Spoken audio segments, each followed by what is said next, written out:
his worth has gone up and down with the real estate market because he's heavily invested in real estate. So if, for example, if he has, let's say he has $5 or $6 billion worth of real estate on the books, and that real estate loses value because the real estate market drops and rises and whatever, would $1 billion in losses based, on your tax returns, would that mean that much? If you let's say, for example, right now, Warren Buffett's worth about $40 billion. Let's say that. Would $1 billion in losses to Warren Buffett mean much to anybody right now? If it could just be market cap, he could lose. He could lose that in a day just if the stock market changes. So anyway, so here's the other thing, and then they go on. Now they try to tie this to something else. Why would anyone else?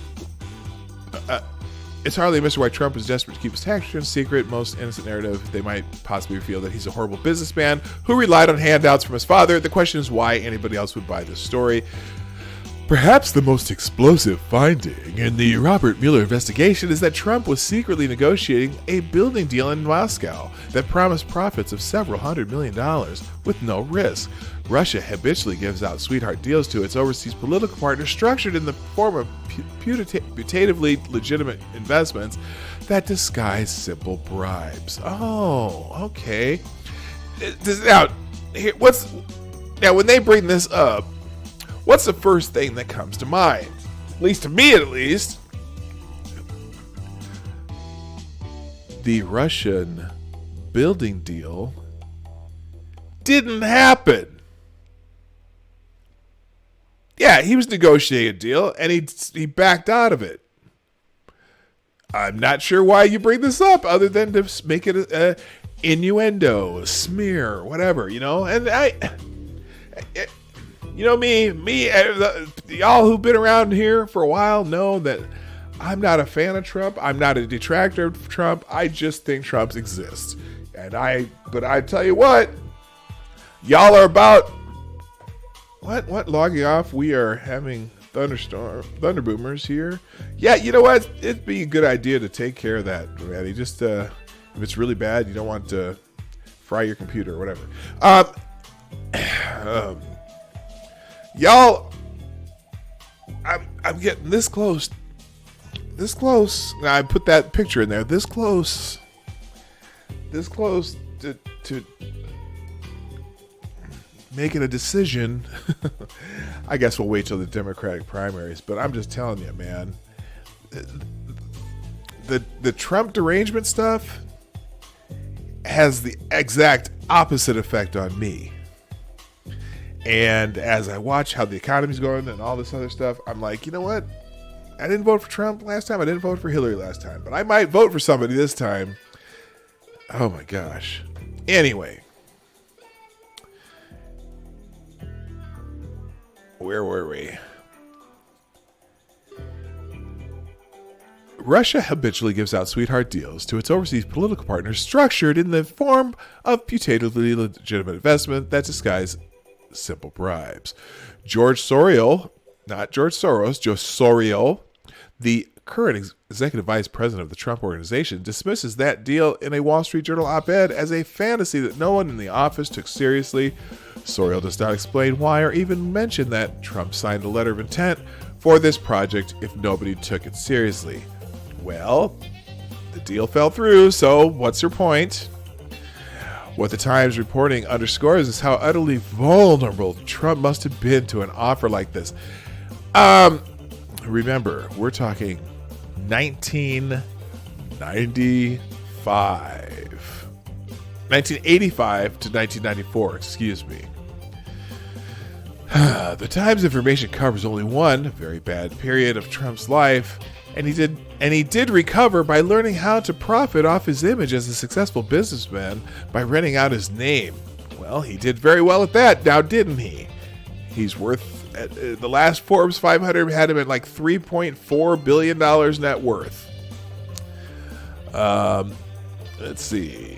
there's still little reason to think he stopped being a horrible capitalist. Year after year, the Times finds Mr. Trump appears to have lost more money than nearly any other individual American taxpayer.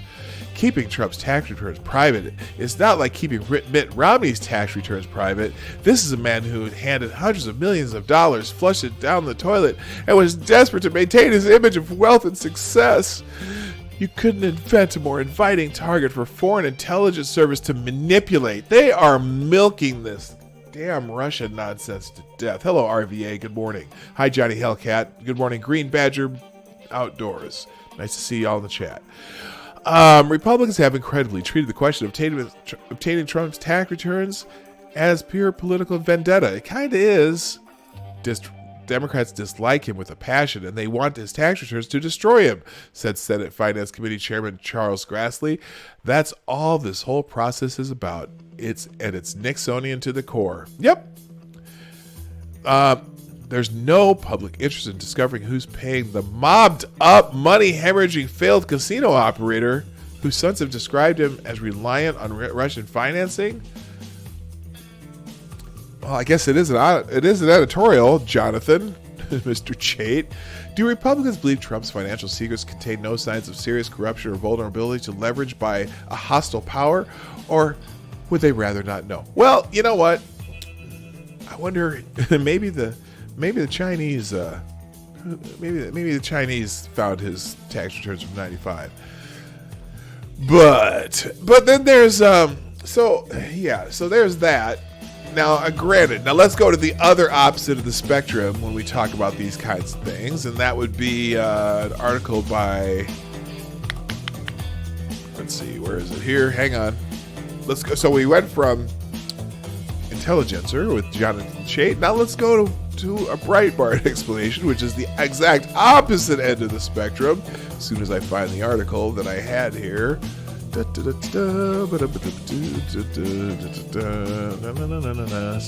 I'm just gonna sing along.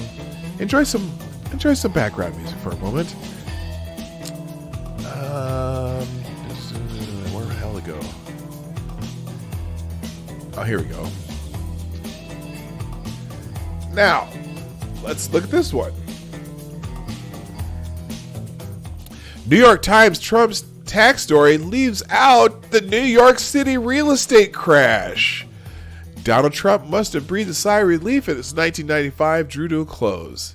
The epic crash of the New York City real estate, which had battered Trump's investments and left many of his fellow real estate investors clinging to any lifeline of solvency, was finally over. Prices of New York City real estate, which had fallen in each of the previous 5 years, had finally started to rise. Apartment rentals prices fell by 15% during the slump that had begun in 1988. The prices of co-ops and condos were down nearly twice that much. Manhattan homes fell by 32.9% between 1989 and 1996, according to a study by the Furman Center for Real Estate and Urban Policy. In Chelsea and Hell's Kitchen, that west side stretch where Trump had invested so much in a plan to turn an old rail yard into a new neighborhood, home prices fell by 40%. Giant Canadian real estate company, Olympia, New York, had declared bankruptcy. At one point, it had been the largest landlord in New York City. By 1992, it had fired its bankers from J.P. Morgan and hired Felix G. Rohatyn, the guy who saved New York City itself from the brink of bankruptcy in the 1970s. In the end, it would be swallowed up by its creditors, vanishing into the ash heap of history. Banks were getting crushed. New Jersey's largest savings association was seized by federal regulators. Oh yeah, that was who was involved with that? Was that the Keating deal? I don't even remember. Wall Street was scrambling, with real estate king Goldman Sachs suddenly finding it could not raise money from investors for real estate projects. So everybody was losing money during that time period. Everyone who was heavily invested in real estate, and guess what? Trump was most heavily invested in at the time. Real estate.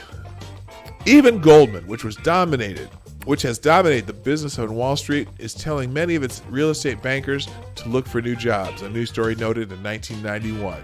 Trump had made it through the worst period in New York City real estate in living memory, while bigger, deeper-pocketed rivals had failed.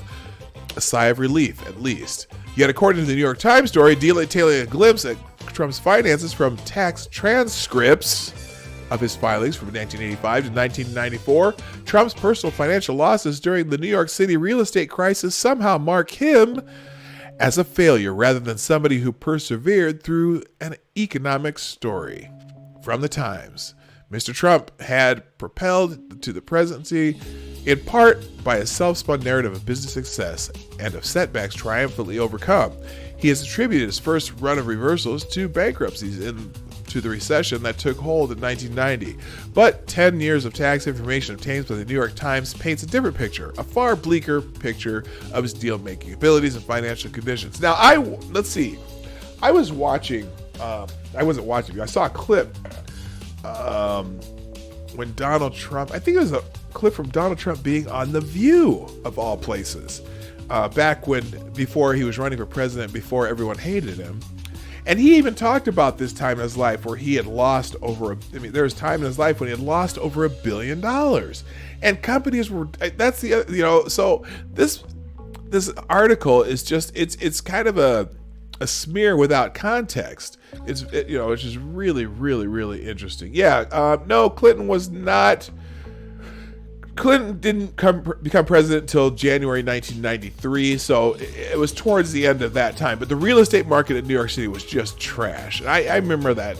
I remember that time. Just how a lot of New York itself was pretty much trash. I mean, there was a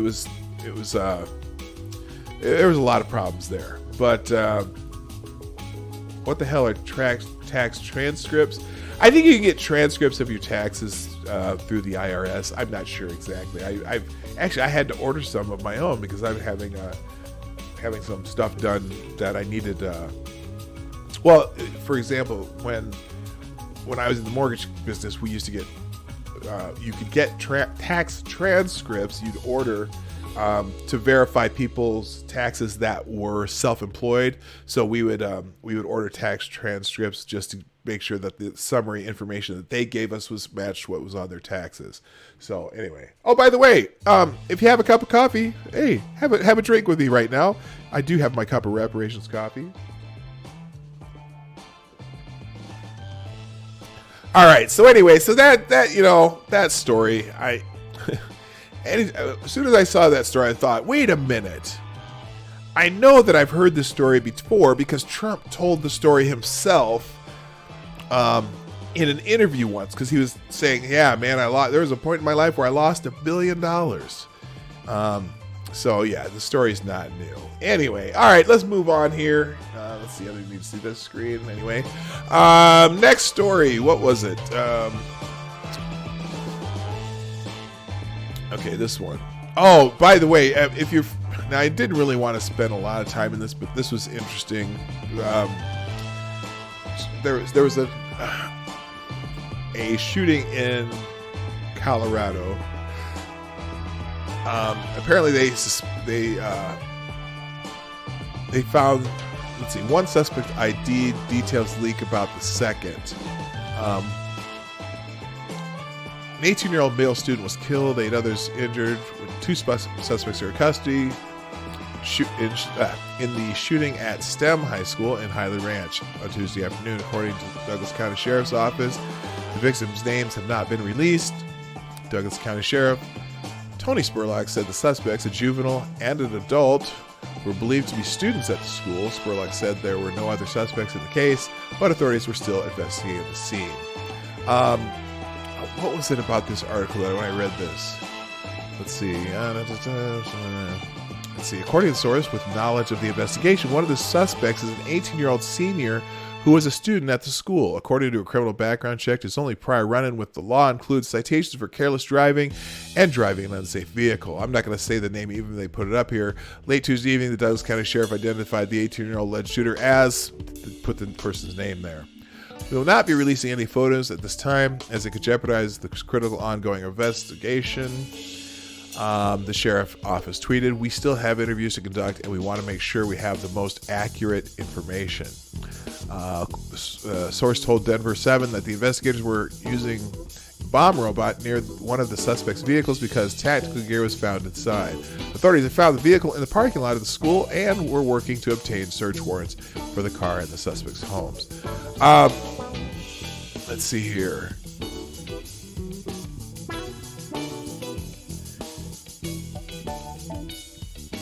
What was it? Okay, then at 6:30, law enforcement were at a home believed to be linked to the suspect. I won't say the suspect's name. Near West Highlands Ranch Parkway and West Wildcat Reserve Parkway and Highland Ranch. Just before 10 p.m., a car spray painted with the message fuck society, I'll just say it, was towed from the home. Multiple sources close to the investigations told Denver 7 late Tuesday night that the second suspect, who is a minor, is a transgender male who was in the midst of transitioning from female to male. The sources said that the motive of the alleged shooters went beyond bullying and involved revenge and anger towards others at the school, and that at least one of the suspects was involved in legal and illegal drug use and had been in therapy. Authorities recovered 3 handguns and a rifle, but said the rifle was not used in the shooting. They are looking for more guns, one ranking source said. So this is not going to be one they're probably not going to try to blame on Trump. Let's put it that way. I doubt if this is a case of bullying and these kids thought they were going to come back and, come back and take care of their bullying situation. Let's see. I read somewhere that one of these suspects was transgender. Anyone else see that? Yeah, that's in the story.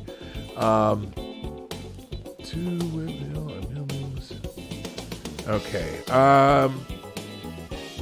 I already said hi to Max. Good morning, everybody. Anyway, so yeah, so that's probably not going to be considered the. They'll probably not lay this with Trump's feet. You probably won't hear much more about this now because they're not going to want to talk anymore about. It's going to be a local story from now on because the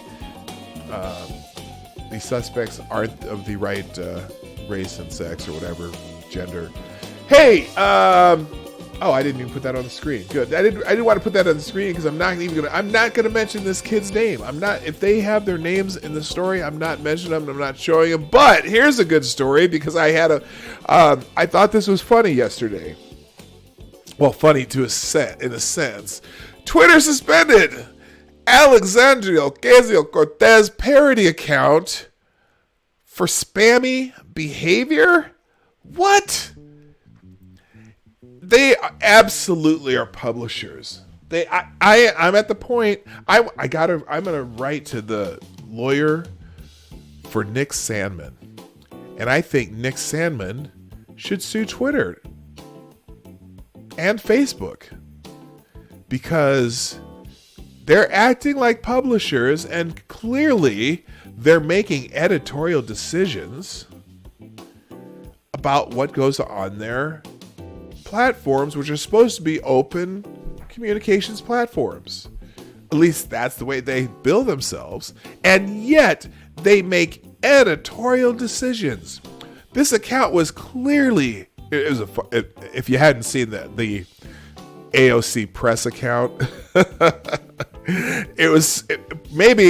thinking maybe that it was almost too good, to be honest, because it was funny as hell. You could tell. It was clearly labeled a parody account, but I think it was just too good. It was too close to being real. It was funny. Somehow, someone on Twitter said that the AOC parody account was too close to the real AOC. No matter how dippy the parody was, AOC was twice as dippy. No, it was really close to the real AOC. Anyway, let's read this. Twitter has banned a parody account that made fun of Representative Alexandria Ocasio-Cortez, Democrat, New York, as well as the account's creator. Now, here's the other part that pisses me off. This pisses me off more. Why did they suspend the creator's account? Because, clearly it was labeled a parody account. Anyway, parody accounts are permitted on Twitter as long as they are clearly identified as such. This account, AOC Press, obeyed that rule and its termination has prompted conservatives to accuse its platform of hypocrisy. Ah, they have a point. The official reason for removing the account was spammy behavior. How exactly did the account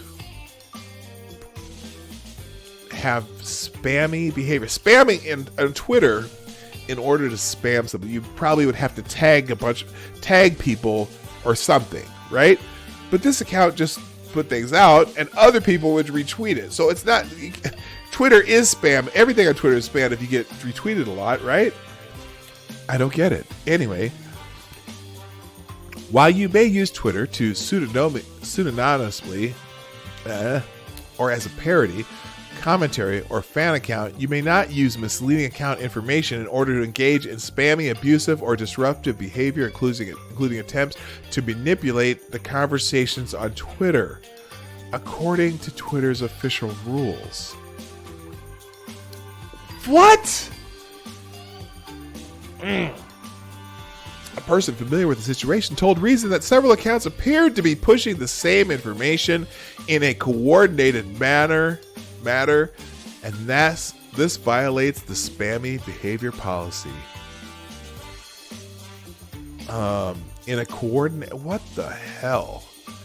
Looking very closely at Twitter policy, the platform does prohibit posting duplicate or very similar content across multiple accounts, and creating duplicate or very similar accounts, or creating fake accounts, impressions, or account interactions such as followers, retweets, likes, etc. If I am understanding these rules correctly, they mean that it's okay to have a fake account or a parody account. But if a user tweets similar content on their real account and their fake account, this crosses some sort of line. Since both Morris's Twitter feed and AO Press's Twitter feed have been vaporized, I can't tell if there's a significant overlap between the two, but it seems somewhat dubious to apply the rules in a manner that punishes clearly defined parody content. If the problem was Morrison's feed, why is AOC Press gone as well? Because Twitter just can't take anyone making fun of their girl. That's why you can't. You're not allowed to make fun of the left anymore, or you get gone. I'm so shocked they haven't. Taken down Titanium McGrath, although they took down Jeffrey Elwick. If you're familiar with Jeffrey Elwick, and Titanium McGrath is still up. I wonder if that's next. But what's funny though is Jack has already gotten a message from a new AOC account. Let me see if I can find that real quick, because there's a new one up already. Let's go at AOC office. Here it is right away.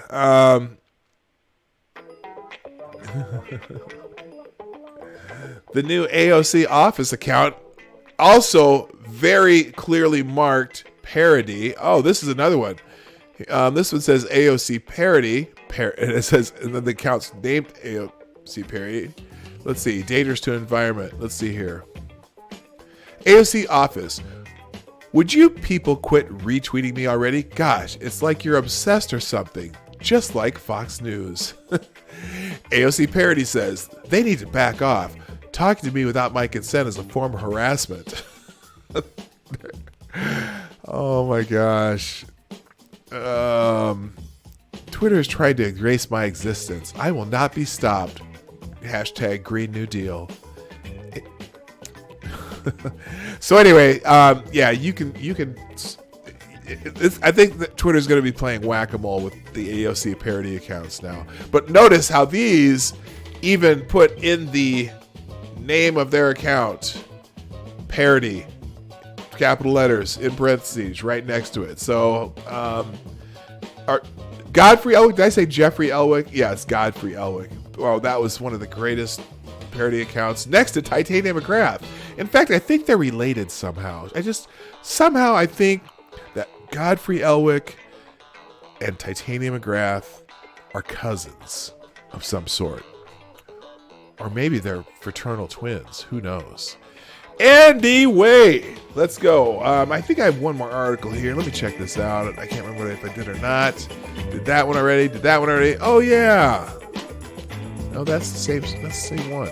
Okay, that was did I do 3 or 2? Okay, I did 1. There's also, we did the story on Semenya. What's her name? What's her name? Caster Semenya, and how the court ruling requiring Olympic running sensation Caster Semenya to lower her testosterone levels goes to the heart of a dilemma facing the sports world. How to avoid discrimination against intersex or transgender athletes while ensuring that competitions are fair. Now, something that I didn't really realize about the story, and I'm going to get into it deeper another time. I didn't realize that Semenya has a very rare form of intersex.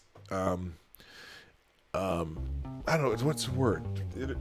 Intersex condition that she actually has XY chromosomes, and so she's considered technically what's called an XY female, meaning she has female genitalia, but she does have testes which produce testosterone, and so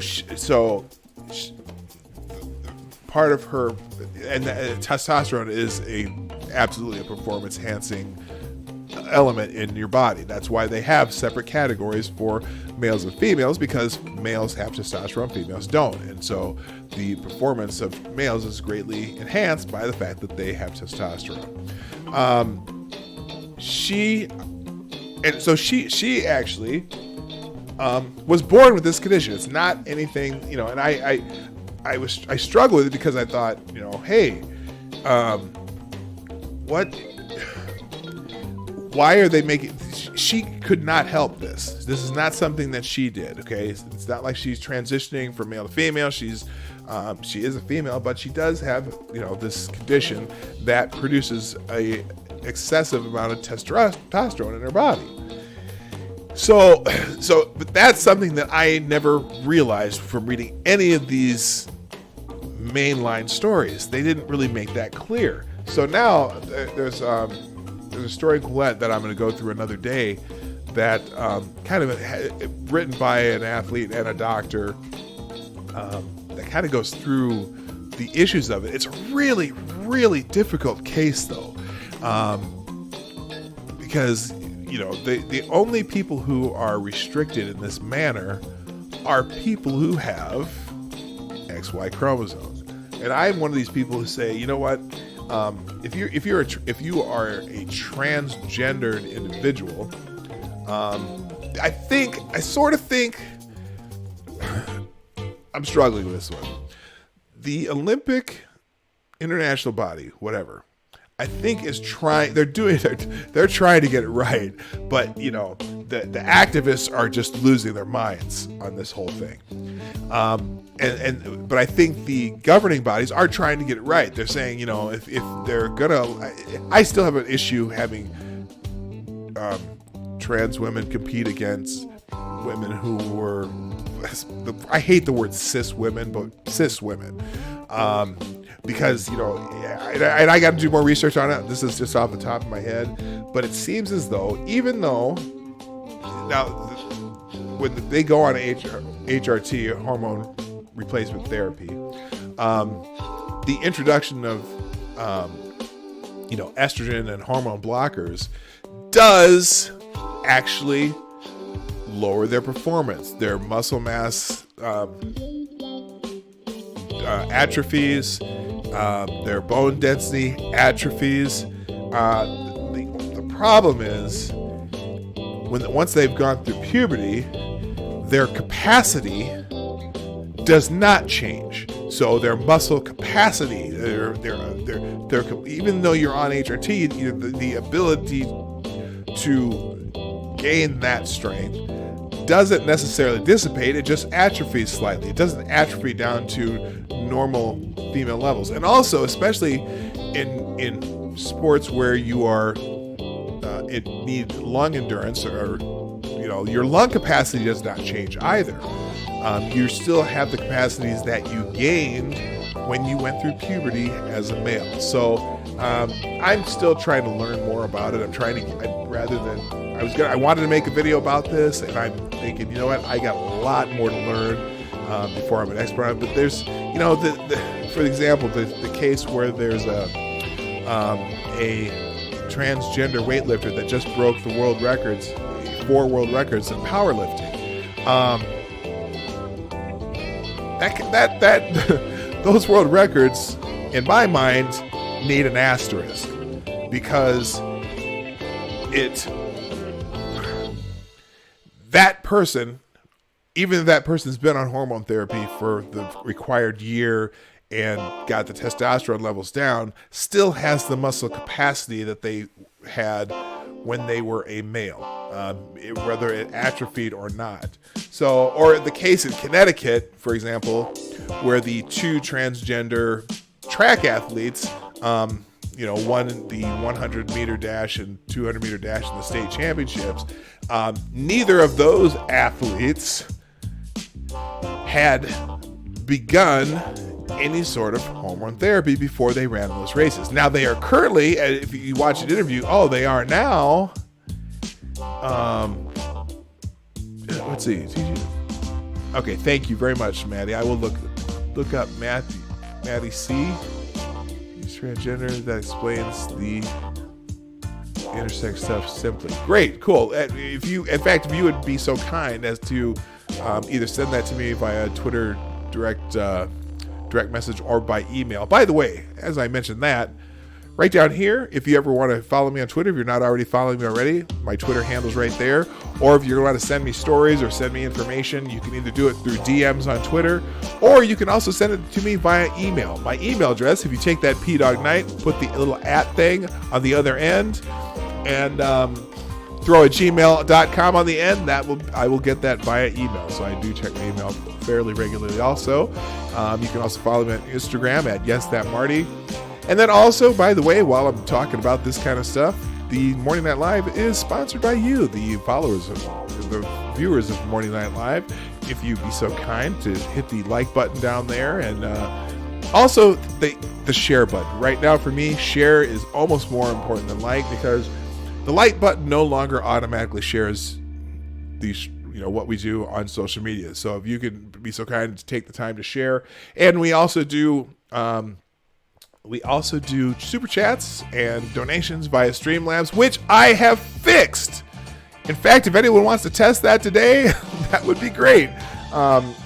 The Streamlabs links is fixed, so you can do donations via Streamlabs. And if you want something that you absolutely want everyone to hear that I haven't said or haven't noticed in your chat, you can do it through the Streamlabs super chat function, which is down below, or Sarah often puts it in the the music's loud, or I got quieter. That damn music kills me every time. So anyway, you can here. I'm gonna turn. I hear it there. This should work. That should work there. Okay, turn the music down a little bit. So anyway, you can also do super chats. Sarah has put the super chat link in the description. All right, let's move on to Twitter trends, because it's about that time. Where's my phone? I got to make sure I keep track of my time better. Okay, there we go. Put that right there. And let's get into Twitter trends, because if you can guess, today, number one trending, of course, wouldn't you know it? This is not a surprise at all. Let's see. Let me get my... There we go. All right. Number one trending on Twitter today. $1 billion loser. This is why the New York Times this is really the reason this story was written on New York Times. They're just anything they can do to damage him. And it's so transparent. And it's so funny, because when you read most of the tweets that follow up on this, most of them are acting like this was something that happened last year, and it's 25 years ago. And again, you can kind of explain it just by what was going on in the economy at the time. That is no shock that people who had a lot of money also lost a lot of money during that time. All right. Following the New York Times report on years of Trump's business losses totaling more than $1 billion, some people are using $billion loser to comment on his business dealings. Well, thanks, Twitter Moments. Oh, gosh. Ed Krasenstein. Hey, look at that. Right at the top. I bet you his brother is right behind. In case you missed it this morning, President Trump called tax avoidance a sport and bragged about how good he is at it. Is this the person best represent the middle class? Absolutely not.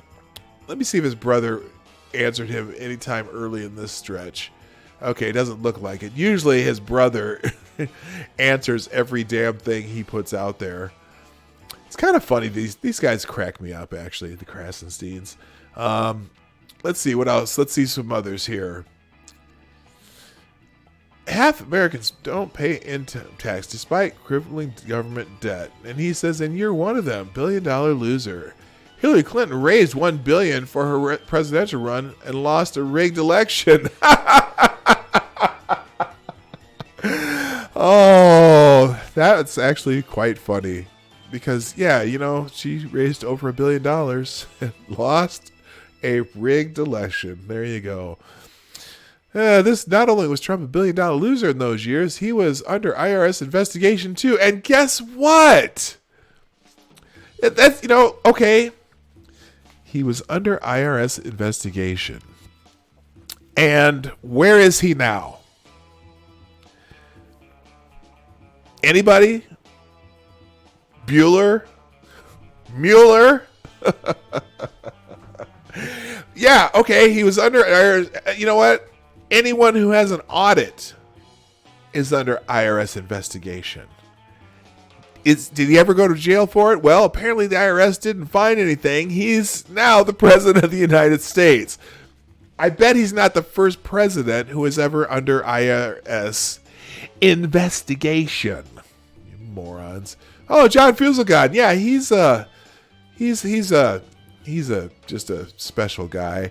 2000, GOP elects an illiterate millionaire at birth who couldn't find oil in Texas to cut taxes for millionaires. 2016, GOP elects an illiterate millionaire at birth who lost $1 billion while owning casinos to cut taxes for millionaires. Wow, yeah. Again, John, 25 years ago. Holy shit, these people are just cracking me up, man. You know who would want to show the rest of his tax returns to prove he's a billionaire? An actual billionaire. Oh, well, whatever. So anyway, lots of people just, it's a good dunk though. You know what? The New York Times knew exactly what they were doing when they put that story out. I want to ask somebody at the New York Times though, hey, New York Times, how much is your newspaper losing right now? Oh, I bet it's pretty bad, isn't it? Or CNN. Did you hear about CNN laying off some people? Yeah, they don't want that story to get out. CNN laid off. Well, they don't call it laying out. What is it Brian Stelter said? He said something about, well, no, they're just taking buyouts. Oh, 107 people at CNN taking buyouts. I wonder why. Oh my gosh. Number 2 on the list today is Wednesday Wisdom. Let's get some Wednesday Wisdom, everybody. It's beating the Wednesday thoughts and the Wednesday feelings and all that. Wednesday Wisdom. Let's see. What's first here. Oh, BitTube, AirTube. I'm skipping it. The top one below BitTube is Elizabeth Scalia, not related to Antonia Scalia. Spoilers ahead. Okay, wait a minute. Do I want to read this? Like the virus in Ralph Breaks the Internet, the enemy of human nature seeks out your insecurities and attacks through that weakness. Interesting. That's interesting. Like a virus in Ralph Breaks the Internet. Oh, the enemy of human nature seeks out your insecurities and attacks through that weakness. So you got to learn the way to overcome your insecurities so that the enemy of human nature doesn't get you. I'm not okay. Steven Crowder, if you're worried about being platform, just dock some pro-lifers and or join Hamas. It's all about balance. I'm sure you all saw that jackass Pennsylvania state representative who was harassing the pro-life protesters at a Pennsylvania Planned Parenthood. How many damn P's are going to be in this sentence? My God. Whether you are pro-life, whether you're pro-choice, or anything in that spectrum in between of opinions that you have about abortion, there's absolutely no reason that jackass should have been harassing that old lady and threatening to dox a bunch of teenagers. FTG. Can I get an FTG for that jackass representative from Pennsylvania? I know it's FTG Thursday tomorrow, but we'll just get a couple in early for that jackass. Anyway, let's find a really quick good Wednesday wisdom. Oh, what's this? Ted Lieu. For hell, Ted Lieu. That's not a Wednesday wisdom. You're just throwing up some politics. I want Wednesday wisdom. Something's got to be good. Something's got to be good. Let's see here. Mostly, everyone's political on Wednesday Wisdom Day. I don't want Wednesday Wisdom to be political. Okay, this says turn up the sound.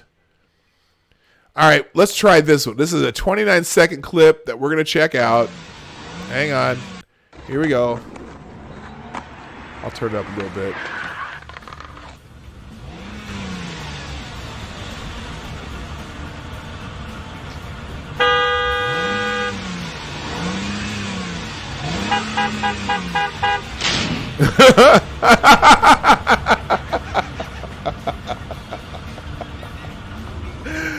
Oh my God.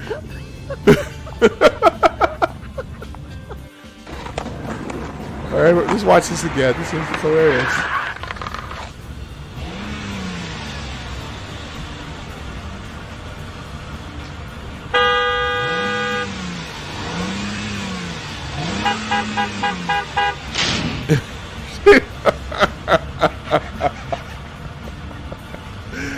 Oh my gosh.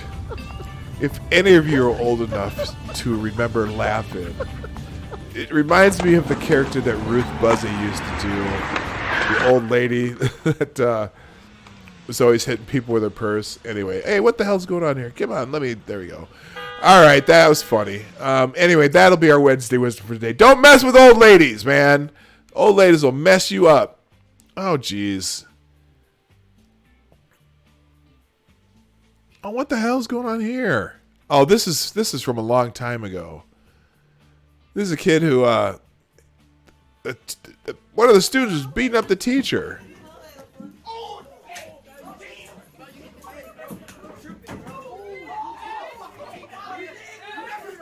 Wait, what the hell? What's the fuck out? You hit the fucking teacher, nigga. Chill your shit, nigga. You don't fucking do that. Who the fuck you think you is, nigga? The fuck, nigga? Oh, this is the kid. Yeah. Who the fuck you think? Bro.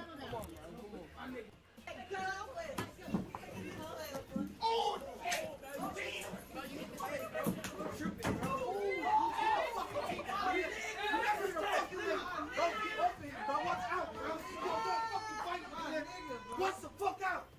You hit the fucking teacher, nigga. Chill your shit, nigga. You don't fucking do that. Who the fuck you think you is, nigga?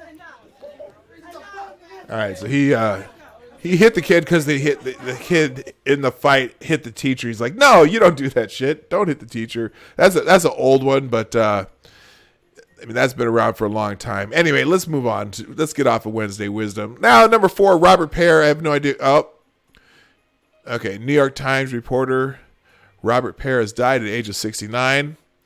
One of the most decent, kind human beings on the planet and the greatest healthcare writer of his time. Passed last night after a horrific stroke. We at the New York Times are bereft. So I'm not familiar with Robert Pear, but, it's always tough when people pass away. Uber Lyft strike. What? There's a strike. Uber Lyft? Uber and Lyft drivers in major cities around the world are on strike in an effort to draw attention to several issues, including decreasing wages and a lack of job security. Really? Okay. In a sense, if you decide to sign up to be an Uber or Lyft driver, okay, so they want to be employees, basically. They don't want the service to be an opportunity to build their own business. Let's see. Here's I'm going to read the next one here. Global Uber Lyft strike today. Uber drivers don't have even the most basic workers' rights. Billions go to the bosses while the drivers get poverty pay. Do not take an Uber or Lyft today. Walk, take a bus, carpool with a friend, scuba in a canal. Interesting. So I got a feeling, well, here the AFL-CIO is tweeting about this. In this house we stand with rideshare drivers striking for fair wages and a voice on the job. Uber and Lyft could probably disappear tomorrow, and probably not. This is weird. It's technically an opportunity to build your own business. Your low wages kind of depend on how much you drive. Now I don't know how the inner workings of Uber and Lyft are. How they get paid. Yeah, here's this. Because no business in the United States should the employee provide the capital, car, the manpower, and incur losses, depreciation of car, gas, insurance, etc., and have to pay their employer fees ranging between 30 and 40% of their wages. Now that's, then maybe they need to renegotiate how they get that. I got to tell you, if I'm decide to drive for Uber or Lyft, it's a risk that I'm taking. I mean, I can find some other way, I suppose. Let's see. Apparently Uber goes public tomorrow. Its shareholders will become newly minted millionaires. Meanwhile, thousands of its drivers straddle the poverty line because rideshare companies don't want to pay them decent wages. Well, they're not paid wages. That's just it. They're paid the profits from what they do, and the cost of your business is what you pay to this Uber or Lyft. Oh my God.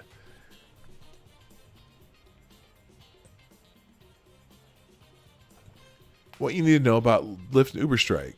Different areas are striking for different time periods. In San Francisco, drivers are turning off their app for 12 hours. Well, maybe Uber will change their pay scale. That's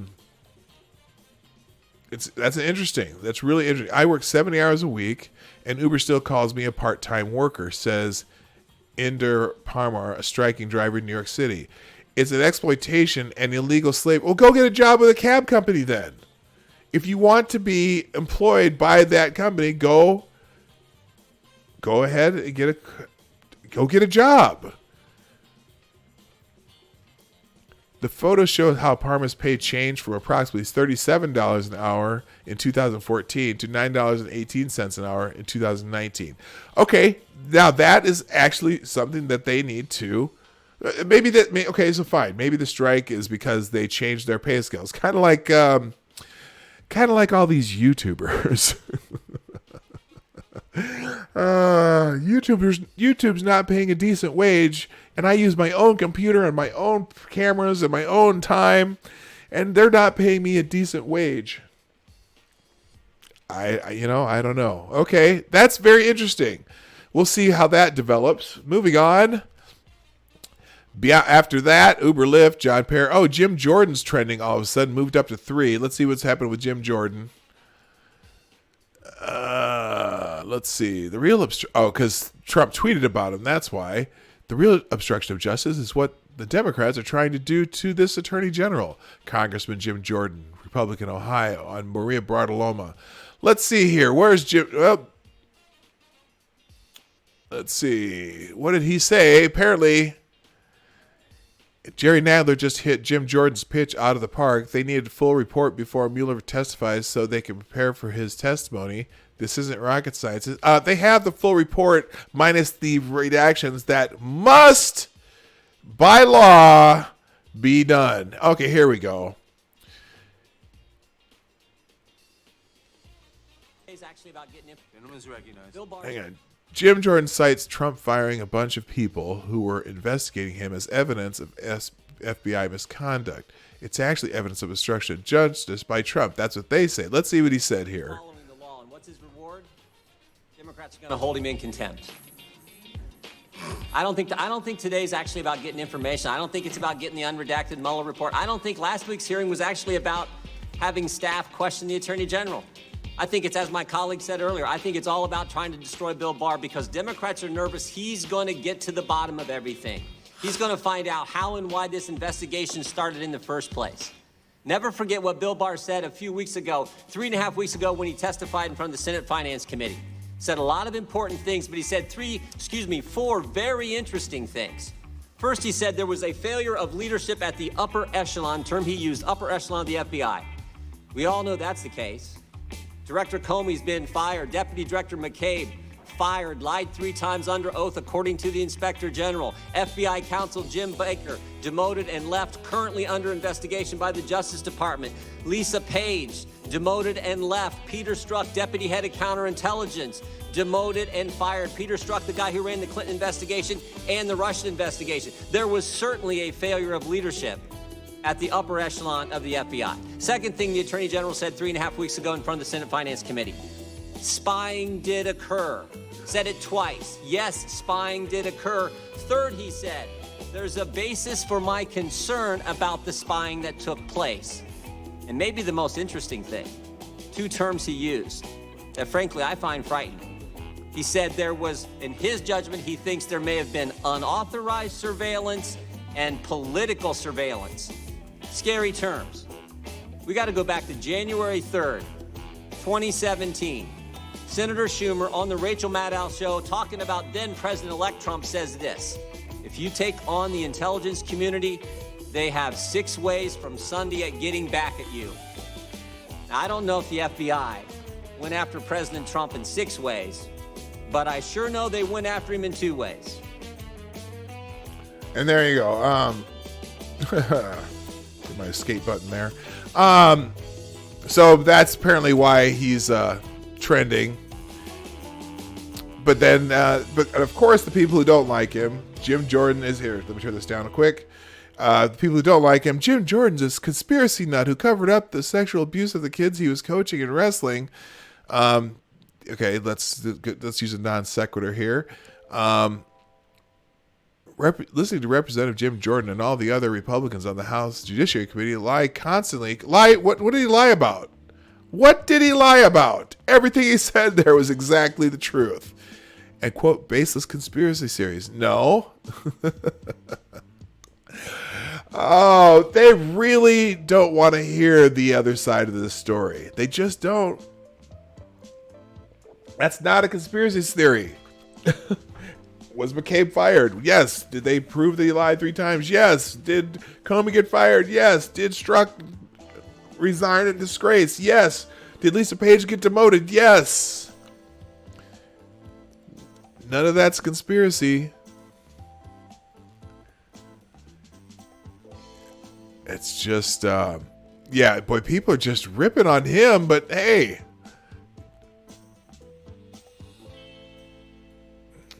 Everyone's calling him a conspiracy theorist.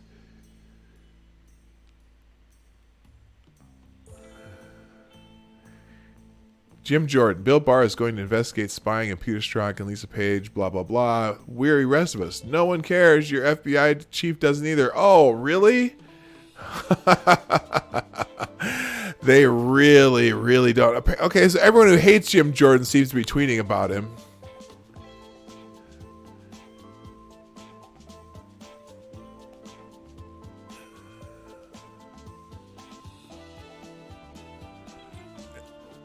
Interesting. I wonder why Trump doesn't want anyone to see the Mueller. Trump doesn't care about people seeing the Mueller report. Yeah, everyone is. Everyone's ripping on Jim Jordan. Okay, now let's say after Jim Jordan asked Representative Jerry Nadler, my understanding is Mr. Mueller is going to be here next week. Why are we doing? Why don't you hold off this contempt vote, Nadler? Well, essentially because it would be useful to have the material before in front of. You know what, Jerry Nadler? Listen to this. And I would ask the chairman. I would simply observe that, to his credit, Mr. Jordan has been second to none in asking for access to the materials we're asking for the. And I simply ask him: does he still think is he still supporting his own request for that the committee and the Congress be given access to? Come on.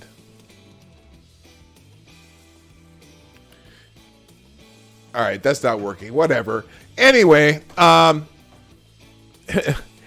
it's so funny. This whole thing about getting the unredacted copy that they're saying they don't have. They already have it. It's except for the legally required redactions. So they're going to hold Bill Barr in contempt for not doing something that is against the law. You following me there? You following me? They're gonna have a contempt vote for him not doing something that is against the law. They're gonna hold him in contempt for following the law. Let's put it that way. The grand jury information must be redacted. It is under seal by law, and they're going to have a contempt vote. All right. Moving on, Robert Perry already did. Jane, I'm not, okay, I don't know who's, this is some music artist, don't know. Baby Sussex, oh yeah, Harry and Meghan and the baby. They got some pictures, there we go. They have introduced their newborn son to the world. Harry and Meghan reveal their baby boy. Aww. Aww, there he is. There he is, little baby boy. Aww, isn't that special? Good for them. All right. I you know what? I'm not, as an American, I could give a shit about the Royals, but I do have respect for Harry. Harry put himself in the military, was in Afghanistan. They pulled him out because that was probably a dangerous place to have him. Just because he probably would put his own troops in danger, but he stepped up, and then they made him a chopper pilot. And you know what? He stepped up, man. I mean, he was. I remember he was kind of a screw up when he was growing up, but he turned out to be an okay dude. So I'm not going to knock Harry. And Meghan is a fine individual. All right, moving on. Wednesday motivation. We're going to skip. Tyra Banks is trending. Tyra Banks, woo! Now, you remember Tyra Banks was getting a little thicker than thick for a while, but she's back in Sports Illustrated. She came out of modeling retirement to appear in Sports Illustrated, and she's, I'm sure they did some airbrush work and whatnot, but she's still looking good for her age. She's got to be close to 50 years old, man. 40, 50, but look at, hey, now granted, they airbrushed a lot of her off her. She's looking a little thick then, but 90s. But look at this. Tyra Banks was the first black woman to grace the cover of Sports Illustrated Swimsuit Edition in 1997. And now she's doing it again on the 2019 cover. The black is not cracking. So there she is in 1997. And there she goes in 2019, still looking good for her age. She look good for any age, if you ask me. But she's 45. Okay, so she's 45. So she's not that, she's up there, but looking good for 45, man. On the cover of Sports Illustrated. Let's see, they've got some more pics from 2019. Granted, angles are everything, but you know what? I'm sorry for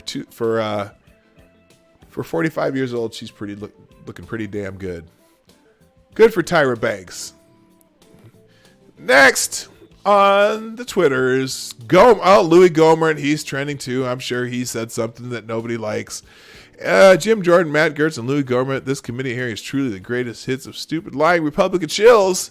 Yeah, but you know what? I got a feeling that they're going to have the last laugh. Yeah, here you go. Dear GOP, when your murderer's rows of legal minds as Gohmert, Jordan, and Getz, you're in deep trouble. It's not that these men should be entitled to earn a living somewhere. America is for stupid, emotionally damaged people too. But they're not helping you or anyone. Yours, USA. Yeah, go. You can suck. Yeah, whatever. I'm not even going to say it. Not going to say it. But anyway, apparently, I don't know. Gohmert's probably said something too. Let's see what airs Louis Gohmert. Let's see what Louis Gohmert said that they're all pissed off about. Peter Strzok's buddy that he bragged about in his text that was going to be the FISA judge that signed warrants where there was no probable cause of anything. True. This was an attempted coup, and history is bringing that into focus more and more clearly. And what does this committee do about the abuses, the attempted coup? It comes in and decides we're going to go after the Attorney General who's trying to clean up the mess. Christopher Wray sure hasn't. Instead of asking from the intel community, let us see the 100% certain proof you have that Hillary Clinton's personal server was hacked by China. No, he covers it up. Says we still hadn't seen it. Well, they hadn't asked to see it. There is a disaster that has occurred in our justice system, and this committee has oversight responsibilities, and we are abusing those. This motion for contempt is not being done in good faith. Yeah, so, okay, so plenty of people, okay, so everyone's jumping on Gohmert and Jim Jordan, but I gotta tell you, I still think they may have a point. All right, Phillies chairman David Montgomery passes away at 72. He's trending at number 11. Number 12, Kendrick Castillo. This is a kid in the Colorado school incident that is being hailed as a hero. A student who was killed in the attack at the Colorado Charter School has been identified as 18-year-old Kendrick Castillo. Now, I don't mind saying his name because he's a hero. Castillo's father told NBC News that his son lost his life in the attack. The family declined to be interviewed Tuesday night, but a correspondent for Telemundo reported that in Spanish that the young man died as a hero, faced the gunman seeking to save the lives of his companions. One of the suspected shooters identified by his name, and the other has not been identified. The White House said in a statement that it was in contact with law enforcement. Our prayers are with the victims and family members of all those affected in today's shooting at the school. So apparently he was trying to save some other kids while he's doing that. So, may he rest in peace. Let's see.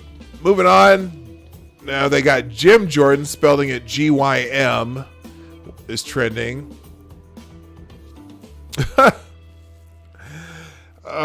Just people. Jim Jordan repeatedly invokes Barr's blatantly false claims that the Obama administration spied on the Trump campaign.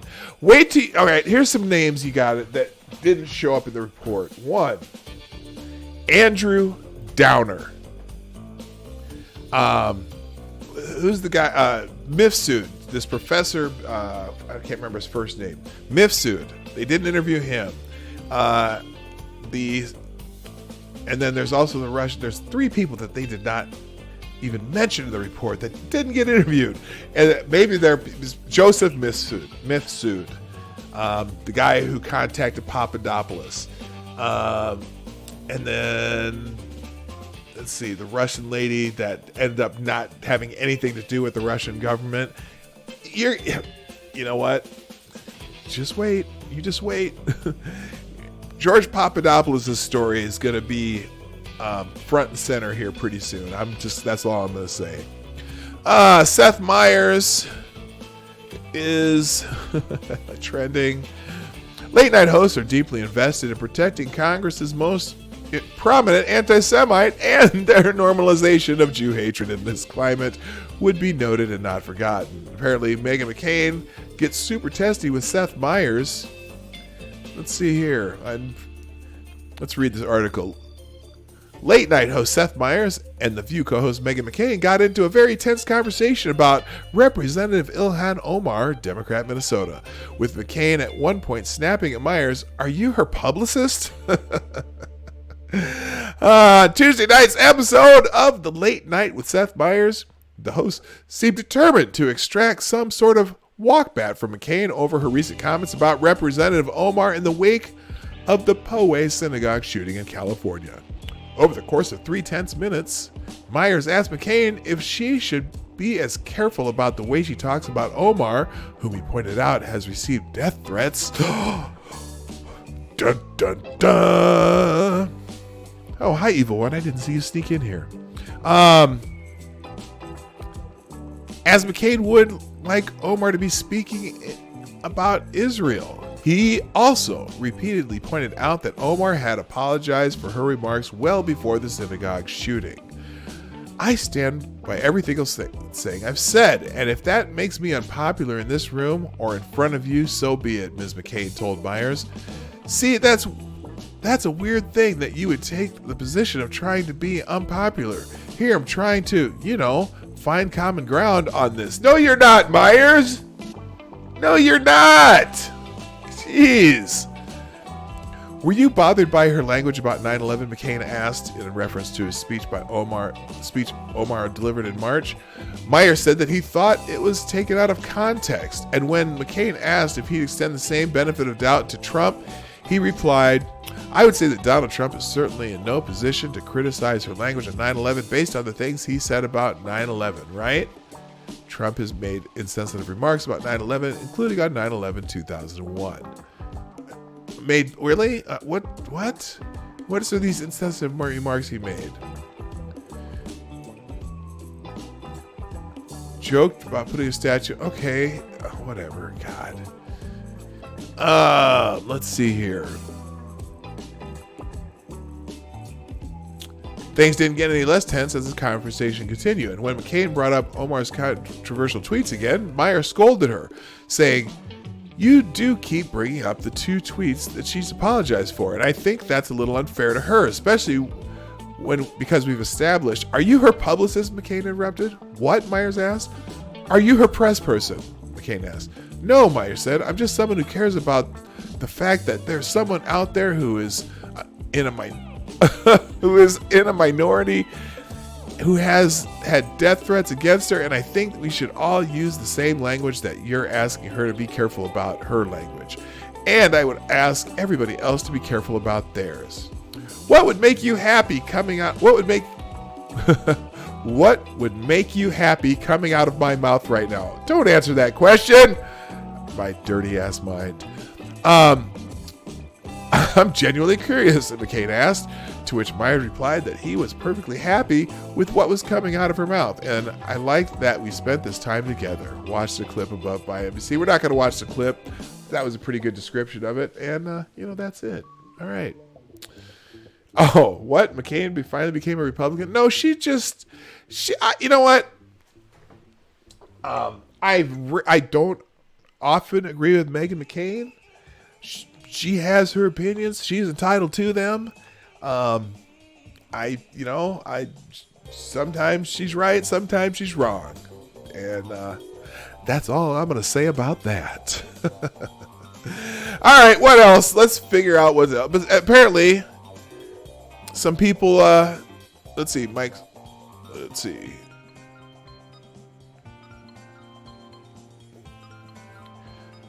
school shooter. Oh, okay. Here's interesting.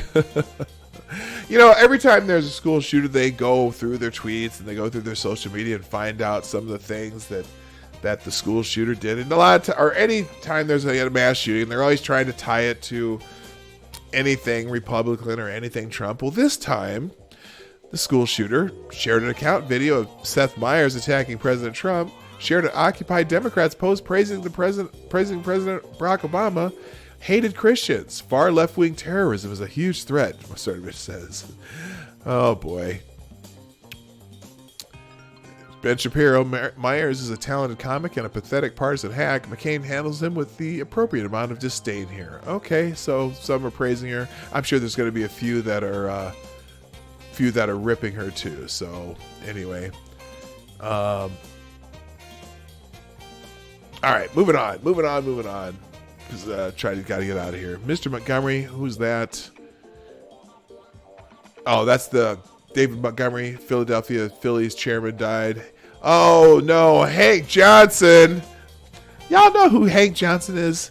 Hank Johnson's the congressman who was saying that was it the Philippines? Not the Philippines. Guam. He was worried that too much development, too much military peoples on Guam might tip the island over. That's Hank Johnson. Let's see why Hank Johnson's trending. Representative Hank Johnson went there during a markup for AG Barr contempt vote. How can we impeach without getting the documents? Let's see what he says here. Oh, that's the Guam capsizing. And it's amazing he's still on the Judiciary Committee because he thought Guam was going to tip over. Democratic Representative Hank Johnson, get ready to hear this quote repeated a lot on TV. We have lawful responsibilities, constitutional responsibilities to engage in, one of which is possibly impeachment. How can we impeach without getting the documents? So we must get this document. You MFers have the document. You have the entire report. What, in fact, they have made available to you the report with further redactions, except for the ones that are required by law to be redacted, i.e., the grand jury testimony. That is under seal by law. They have made, and when the Attorney General made them available to you, none, not 1, 0 Democrats have gone to see the unredacted report, except for, of course, the grand jury testimony. Stop lying. Oh my gosh. Anyway, all right. Captain Capsize. And Sheila Jackson Lee is also trending because she probably said something too that, let's see, nominating Biden would mean that AOC, Omar, and Tlaib weren't leaders of a new wave, just new versions of Maxine Waters, Sheila Jackson Lee, and Barbara Lee. Liberals representing heavily districts with influence party, blah, blah, blah. Here we go. Representative Sheila Jackson Lee. The president is taking a wrecking ball to the Constitution. This is an absolutely lawless behavior by the president. Well, what is? What is? Good God.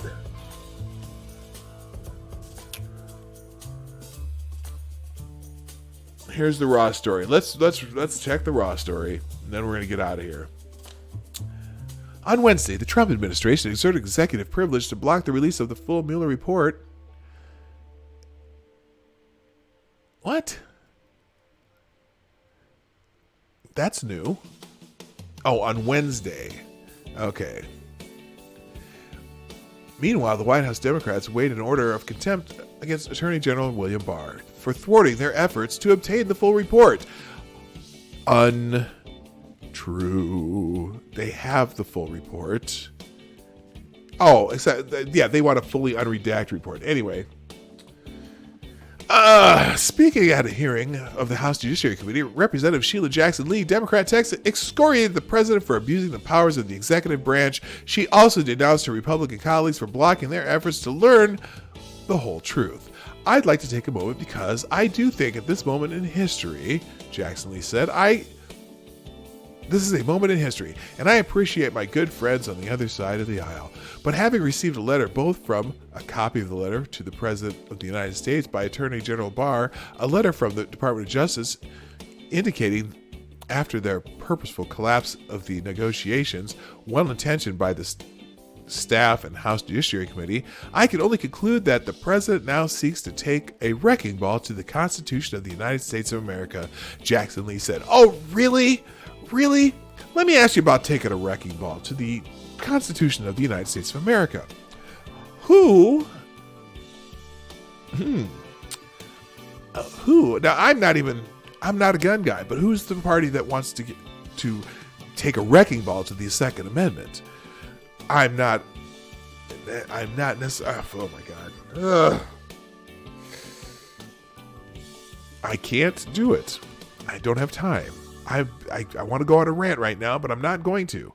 Don't have time. You think, let's see, thinks an island will tip over could read? Yeah, no, I don't. Good morning, Check Your Logic. I just saw you in the chat. Hello. Anyway, you know what? They're going to try to, the Democrats are voting on whether they're going to hold Barr in contempt. Whatever. For the first time in the history of the United States, a president is now exerting executive privilege over every aspect of life that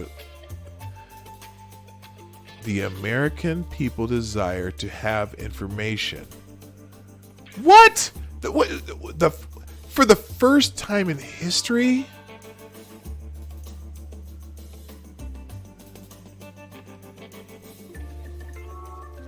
Oh my God. Were you in Sheila Jackson Lee has been in Congress for a very, very long time.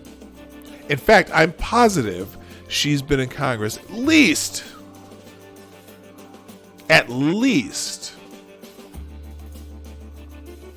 Well, I know she was in Congress for the last 10, 12 years for sure, right?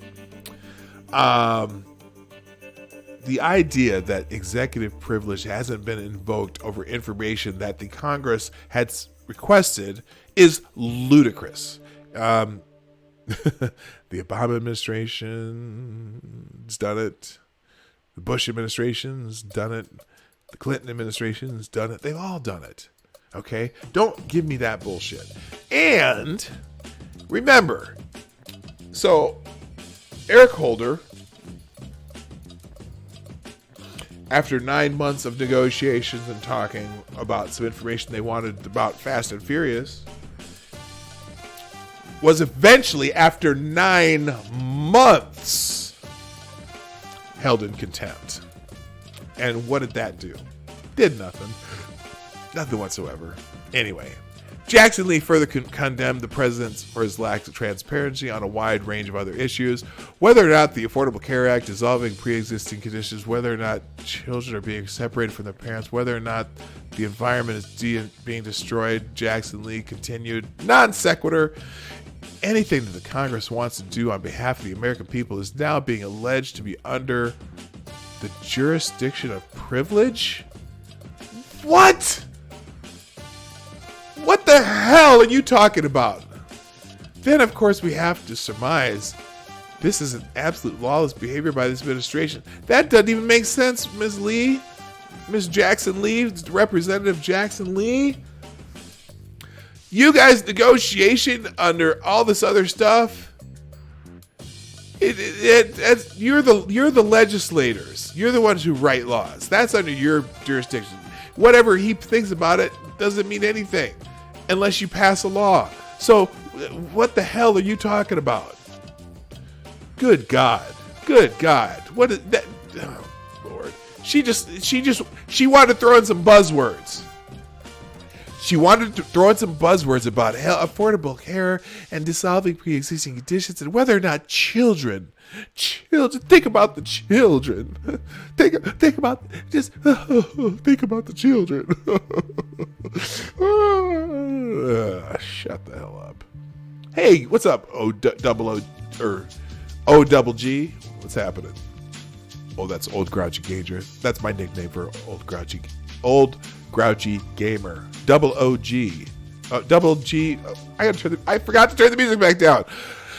Double G. That's what I'm trying to say.